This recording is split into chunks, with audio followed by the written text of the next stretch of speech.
ही योजना आहे फक्त रक्षाबंधन किंवा फक्त भाऊबीजेची नाही आहे। ही योजना दर महिन्याला सरकारकडून माहेरचा आहेर माझ्या भगिनींना मिळणार आहे। ही कायमस्वरूपी आहे आणि म्हणून हा शब्द तुमच्या या भावाचा आहे। गॅस सिलेंडर 3 मोफत देण्याचा देखील आपण घेतलाय आणि त्याच का घेतला? संसाराला थोडा हातभार लागेल, संसाराची चिंता कमी होईल। परवाच आम्ही या योजनेचा देखील जार काढलाय। सरकार हे सर्वसामान्यांचं आहे। विरोधक म्हणतात की ही योजना फक्त निवडणुकीपर्यंत आहे।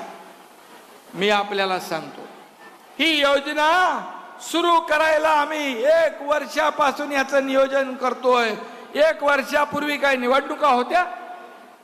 आम्ही लेख लाडकी योजना 1 लाख रुपयाची 8-9 महिन्यापूर्वी सुरू केली, तेव्हा काय निवडणुका होत्या? आणि मला सांगा, निवडणुका झाल्यानंतर देखील ही योजना सुरू राहिली पाहिजे ना? कायम सुरू राहिली पाहिजे ना? सांगा मला। आणि ही योजना मी सांगतो निवडणुकीसाठी आम्ही आणलेली नाही, माझ्या बहिणींना आधार देण्यासाठी आणलेली आहे। आणि म्हणून ही योजना कायम स्वरूपी सुरू राहणार हा तुमच्या या मुख्यमंत्री भावाचा शब्द आहे।